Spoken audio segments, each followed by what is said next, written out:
Public Affairs very much thanks Residco, our sole corporate underwriter, for helping to make the production of this show possible.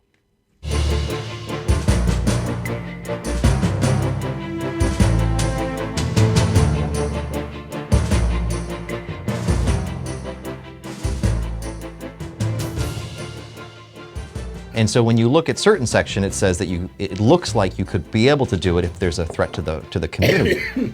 But later on in the statute, the prosecutor, when they make the request to detain someone before trial, they actually have to list who the individual is. Okay, that's a big change. That's a big change. And not a good change. Not do you a want good... that? Would you just knock out this whole Safety Act, or do you think it could be fixed bit by bit? She voted for the Safety Act? She did. She supported the Safety Act, absolutely. You wouldn't have supported that? No, I would not have. Would you vote for repeal? I would, yes. Okay, so be complete contrast, okay? Mm-hmm. Is she talking about Kim Foxx? Is she saying get her out of there, get her to prosecute? Is she saying Not that I've heard. If she is, it's behind closed doors. Boy, the difference between you and Jan Schakowsky, day and night. You believe in borders, she doesn't. You believe in doing something about inflation, she doesn't. You believe in cutting crime dramatically, she doesn't. Do I have that right? Are those the issue contrasts between you and Jan? It's sad. It's sad to say, and I hope she changes her mind. I know she's getting older in age, but like it's a shame because she's my congressperson. Okay. So I wish she would believe in borders. I wish she would make things safer. I want to go back to the dollar store, no longer the $1.25 store, but we'll see. And the border security thing it's so sad. It's such a humanitarian issue. Welcome to Public Affairs. We're speaking today with Jack Vrett. He's a state rep candidate from the 53rd House District. He is, and that's the northwest suburbs. He's a prosecutor, been involved on the federal level, on the military level, on the local level. He knows this stuff. He's prosecuted crime. And the big issue of the day, big issue in the 53rd, throughout Chicago, throughout Cook County, indeed much of the country, crime. What's going on? Is crime just going haywire? When you talk to law enforcement officers that are on the streets, every single day they're dealing with crime, and they're dealing with a brazenness of lawlessness that is unparalleled, that we haven't seen in decades. And so we have to listen to our law enforcement officers who are on the ground, and they see it every single day, that crime is absolutely out of control. And when you look at the Safety Act, what the Safety Act does is it effectively codifies a series of philosophies and policies that our Cook County State's Attorney Kim Foxx implemented on her own much earlier. Whether it's a catch and release system, not prosecuting dangerous felony behavior, not prosecuting gun violence, not prosecuting gangs. What we're seeing in Chicago will be exported to the entire state if the Safety Act is not repealed. So you got pressure in Cook. You're 53rd a good part of Cook County. Yes. And your state's attorney is Kim Foxx. Yes. And she just got reelected a few years ago. She's there for 2 more years, unless somehow she can be recalled. That's right. What do? You got a bully pulpit. How could you get Foxx to start prosecuting? Well, I think that she has to be held accountable for her failure to live up to her obligations as a prosecutor. She's likely a fine attorney, but she should be, the role she's filling right now is more like a public defender, where she's caring more about the criminals than caring about victims and law enforcement. So I would absolutely support a law to recall Kim Foxx, to give the voters a shot, to say that they disapprove of the way that she's been handling crime and prosecution in Cook County. And the thing is, it's not just about crime. It's not just about prosecuting crime. It's also about the impact that crime has on our businesses, and the fact that, we cannot prosper as an economy. We cannot prosper as a society when people are afraid of crime, when businesses are being looted, when there's violence in the streets, when taxes are going up. I see all of this as part of a single issue. And as the judges too, and as chief judge of the Circuit Court of Cook County, Tim Evans, he just wants to get him out. He really doesn't seem to believe much in any detention. So you're saying that's part of it. We're not arresting, we're not prosecuting, we're not detaining dangerous people right now before the Safety Act. Do I have that right? That is right. Okay. You want to change that? Yes, sir. Your opponent, Mark Walker, he's out there trying to change that? No, he voted for the Safety Act and he's defending it. So he views this pretty much the opposite as you do? Absolutely. On drugs? How is he on fentanyl? He's terrible on fentanyl. Because that's a big deal in the suburbs. It is. I mean, we're talking Arlington Heights in the 53rd, right. Rolling Meadows, Mount Prospect, Palatine, Des Plaines, all of this stuff. They're seeing fentanyl right where you are? Right. We are in the middle of an unprecedented synthetic opioid epidemic, and it's across the state, but especially in the suburbs. And what Representative Walker did was he sponsored this bill called HB 3447, which lowers penalties for possession of fentanyl so that less than 3 grams is just a misdemeanor. Now, 3 grams doesn't sound like a lot to a lot of individuals, but it actually contains thousands of different doses of the drug, and it's strong enough to kill 1,500 people. So we're talking about drug dealer quantities of fentanyl, not individual use, not individual consumption, not someone that's suffering with addiction and putting them in jail. We're talking about drug dealers, drug traffickers, and it's absolutely outrageous that we would take our foot off the gas and let those people go free. So with misdemeanor Walker charges. sponsored legislation Yes, he did. to lower the sentences on these drug dealers, drug pushers? Absolutely. And retirees, people on fixed incomes, on low incomes that are trying to struggle with property taxes to stay in their homes and not have to leave to go to a different state, the last thing they needed was a new tax on retirement. Walker supported that higher tax. Yes. He supported the so-called fair tax, others would say is unfair tax. He wanted to see higher taxes. He not only supported it, he sponsored the legislation. Okay. On jobs, how is Walker on jobs? He's terrible on jobs. He's wrong on jobs. So one of the things that that we have here, actually in the district in Mount Prospect, we have this this new data center that's being built, and the data center industry is this up and coming, amazing area of the economy in the country and in Illinois. And Mark Walker has presented legislation that the Chicago Tribune has called out as being an absolute disaster and will ruin one of Illinois' success stories. And we're already seeing that because of the legislation that he's put forward, that the number of data centers that are being started in Illinois is declining. He's bad on jobs. What are the 3 key things you're running on? Well, I think we need to get back to common sense. That we need common sense leadership, we need to get bipartisan results, and we need to be able to solve crime, solve the economy, and solve taxes to make life affordable and life safe for the residents of the district and throughout all of Cook County in the state of Illinois. So, Jack Vrett, you come back. You're running for state rep in the 53rd District. You come back if you can before the election on November 8th.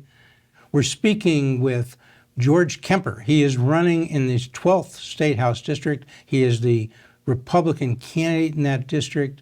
And George, your district, Old Town, Streeterville, Gold Coast, Park West, Lincoln Park, what's the big issue? I think it's the same issue that is every Chicagoan's worried about, which is crime. We have seen a massive uptick lately, and at the end of the day, if we can't keep our streets safe, if you can't walk out of your home without worrying about your own safety, every other issue falls second. If you don't feel safe in your community, that's the bedrock of society, and if we don't have that, there's a big issue. Crime data way up in 2020, 21 in Chicago, Cook County, other parts of the state. Is that what's happened? Yes. What's causing that? So I think there's a lot of issues, but the main one right now is we've seen a lot of lack of accountability when it comes to our elected officials.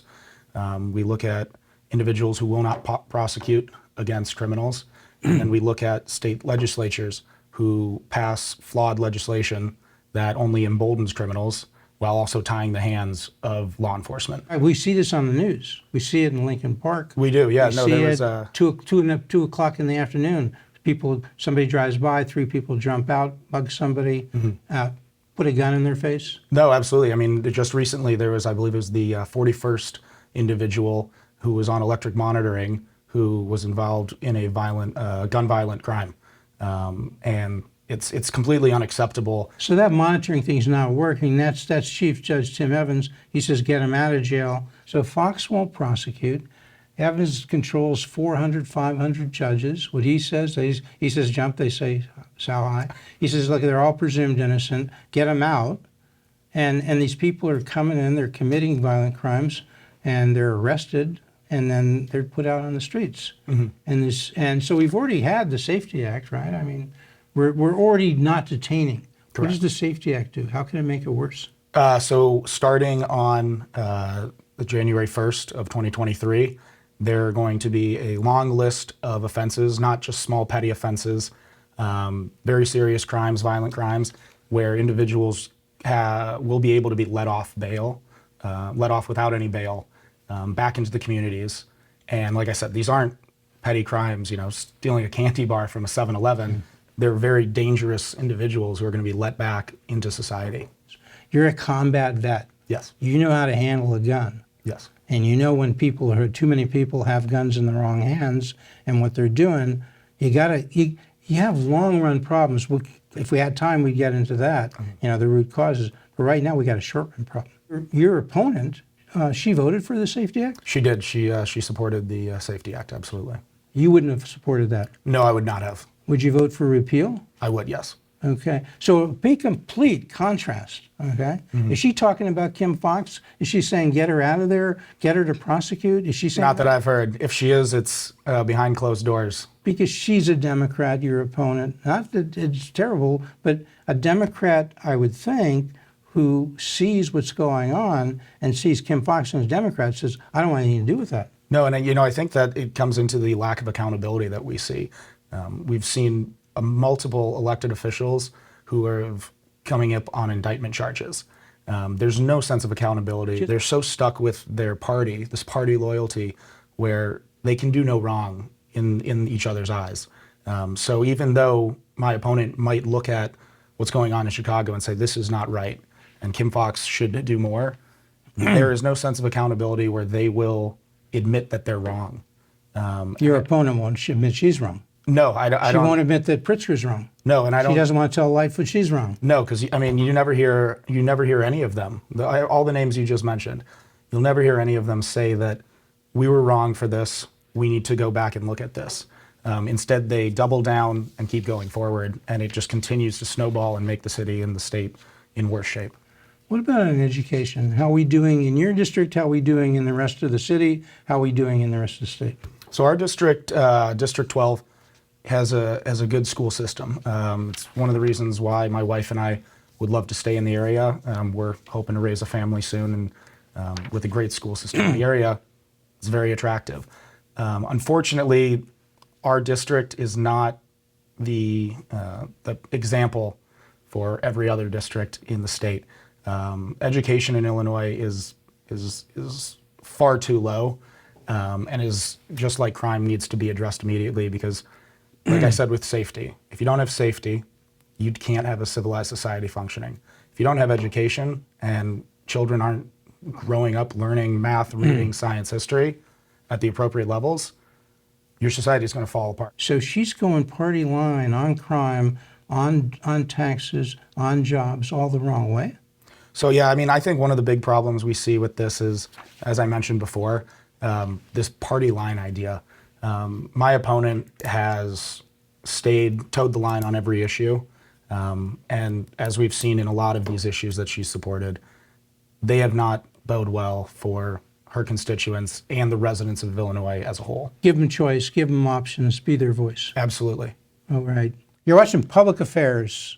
Jeff Berkowitz, your host and producer, speaking today with our featured guest, Max Rice, who is the Republican candidate in the 9th Congressional District, taking on Jan Schakowsky, Congresswoman Jan Schakowsky, who has been there for 24 years. Rob. What's happened is it just the last few years that it got incredibly worse, crime in Chicago, in Cook County, much of the rest of the state and around the country? It's been bad since the 90s. What's changed is the accountability. There's less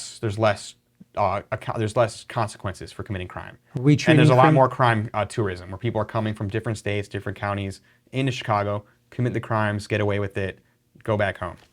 Or go to jail and come back out 5 minutes later. Because this is a friendly jurisdiction Kim Foxx. If you're a criminal. Why? So my opponent... Who's Kim Foxx? So a lot of people probably know this, is there was a huge election for the district attorney between Kim Foxx and Anita Alvarez.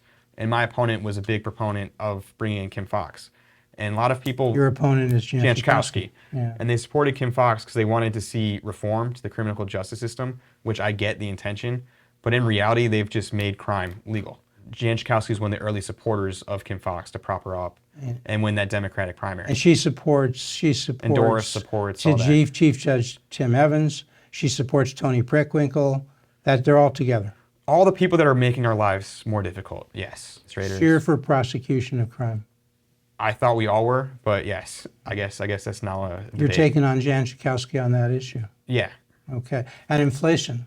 How are we doing on inflation? I thought we all were against. I'll probably be the cheapest candidate anyone has ever run for office, and it's hurting everyone. Just you go to the dollar stores, not a $1.25 store. Could you put it in perspective? How high is inflation? I don't believe in CPI. I think it's probably 25%. What does your opponent Jan Schakowsky have to say about inflation? That it's oil companies' fault. They're too greedy. They're trying to raise profits. So they suddenly got greedy. They've been around for over 100 years, but in the last 2 years, all of a sudden, oil companies. And it's just them, because everything's up. Your rent's up. Is she serious? Is she serious? She used to come on our show. Yeah. Out lately. Is she serious when she says it's just oil wonder, companies? because I noticed that a lot of politicians are so just kind of dug into their parties or special interests that they have to defend their side no matter what, and they'll make silly arguments, because that is a very silly argument. Border security, is that an issue? Do people care Once again, about I that don't know why this is a debate, but I believe in borders. You believe in borders? Yes, Jan Schakowsky does not. People who do not have permission to come in our country, they should not be allowed to just walk across. And reform it. Like my area is very high immigrant. I live in West Rogers Park, and so you got to build that big, beautiful door. So cut red tape, make it easier to enter this country. Legal immigration, you're in yes. favor of, just not illegal immigration. No, and I'm not for the sex trafficking and fentanyl coming to this country, and there are a lot of just country-ending consequences, especially with the fentanyl trade. Look at the opium warriors. Doesn't Jan care about fentanyl killing kids? I have a question for you, because like you've just interviewed so many politicians, is why do so many politicians seem not to care? Yeah, because I think the two things missing from politics is good intent and competency. And it's sad to say, I see it Republican, Democrat. It seems like a lot of them are lacking good intent and don't believe the stuff they're saying. So, once again, 3 big issues. Inflation, do something about it. Crime, cut it dramatically. Border control, start enforcing the border. Because, right now we have 2 million illegal immigrants coming across the border and posing tremendous costs on the border states. On Texas, Arizona, New Mexico. It's going to filter through the whole country as these costs get spread. But, Governor DeSantis says, let's get some people who are there in Texas, let's send them to Martha's Vineyard, 50 people. And suddenly, Martha's Vineyard citizens, Barack Obama lives there, I guess. Yeah, why they is this call out the basement? National Guard to, round up the 50 people? This is what the country stands for? Washington, D.C. says we can't deal with 100, 150 people. I mean, is this hypocrisy or what? Well, D.C. is so far removed from American problems. We've discussed border security.